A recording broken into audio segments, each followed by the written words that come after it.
On vient à l'église pour que demain, quand tu quittes la terre, ton âme soit sauvée. Beaucoup n'ont pas encore compris. C'est vrai qu'il y a la bénédiction à l'église.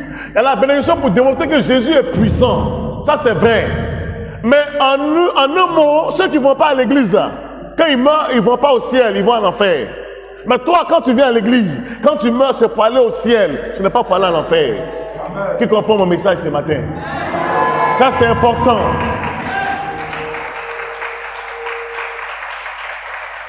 Alléluia. Nous devons jouer notre rôle d'adorateur. J'ai besoin que nous fassions ce dont Dieu attend de nous. Les gens qui sont dans le monde là, ils ne vont pas à l'église, mais ils se marient. Ils ne vont pas à l'église, mais ils travaillent. Ils ne vont pas à l'église, mais ils ont l'argent. Ils ne vont pas à l'église. Ils font les affaires, ça marche. Amen. Hein? Mais quand toi tu viens à l'église, tu dis, Seigneur, donne-moi l'argent. Seigneur, donne-moi le travail. Je vais me marier. Dieu te le donne. Parce que Dieu veut te démontrer que ce que les gens du monde ont là, lui, il donne ça aussi. Mais la vérité elle-même, elle est que tu viens à l'église pour que demain, quand tu vas quitter la terre, tu aies le salut de ton âme. Tu sois à côté de Jésus. Voilà pourquoi on vient à l'église. Amen. Quand j'entends les gens dire, je veux l'argent, je veux ceci, je veux cela, Dieu peut leur donner. Mais ils vont dévier, ils vont changer de route. Parce que ce pour lequel tu es sur la terre, c'est pour un but. Tu es venu pour quelque chose. Le péché en lui-même, ce n'est pas le sexe. Le péché en lui-même, ce n'est pas faire le mal. Mais le péché, c'est manquer le but.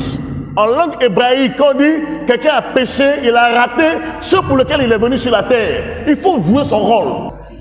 Dieu qui bénit le monde là, il nous bénit à l'église ici aussi. Alléluia. Si tu n'as pas d'œil spirituel, tu ne peux pas voir. Ici, là, Dieu fait des choses extraordinaires.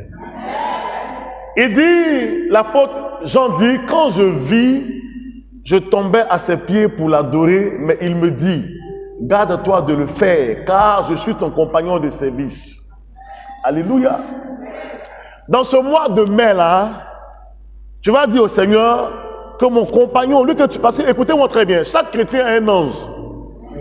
Même les gens du monde, ils ont des anges. C'est vrai qu'ils sont dans le monde, mais ce sont les enfants de Dieu. Même s'ils ne viennent pas à l'église, mais quand il fait jour là, le soleil les tape comme nous les chrétiens aussi. On n'est pas mieux qu'eux. Amen. C'est vrai, les gens travaillent, mais Jésus-Christ est la source du travail. Les gens se marient, Jésus-Christ est la clé du mariage. Les gens prospèrent, Jésus-Christ est la clé de la prospérité. Les gens ont la réussite, mais Jésus est la clé de la réussite. Quand les gens disent Dieu, Dieu là, moi ça ne me convainc pas. Il faut dire Jésus. Parce que Dieu a donné tout pouvoir à son Fils et Dieu n'intervient plus, c'est Jésus qui intervient. Le petit chat peut dire Dieu, le marabout peut dire Dieu, le mystique peut dire Dieu, toutes sortes d'esprits peuvent dire Dieu, mais Jésus-Christ, là, il est unique en son genre. Il n'a pas deux couleurs, une seule couleur. Il n'a pas deux identités, une seule identité. Il n'a pas deux noms, un seul nom. Il dit, je suis ton compagnon de service. Ça veut dire quoi? L'ange travaille pour toi. Pour que ceux qui t'attaquent là, ils tombent. Pour que ceux qui doivent t'aider financièrement, t'aident. Celui qui doit te marier, te marie. Celui qui doit t'aider à prospérer, tu prospères. L'ange, il est de service. Amen. Quelqu'un me comprend, hein?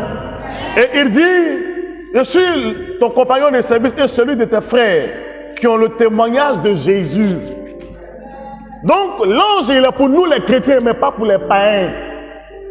Oui, ceux qui font le témoignage de Jésus, ils ont, les païens, ils ont leurs anges, mais nous les chrétiens, on a nos anges à part. Amen. Ils ont le témoignage de Jésus et ils travaillent pour Jésus. Donc tu peux avoir un ange, mais l'ange travaille pour qui? S'il travaille pour Jésus, tu es sauvé. Il dit, adore Dieu, car le témoignage de Jésus est l'esprit de la prophétie. Si tu vas à l'église qu'il n'y a pas de prophétie dans ton église, il faut revoir ton église là. Parce que la prophétie, Dieu avertit avant que le malheur n'arrive. La prophétie, Dieu avertit avant que le mal n'arrive. La prophétie, Dieu te dit qu'il y a un bonheur qui arrive. Fais comme ça, et fais comme ça, et puis ça vient. Alléluia.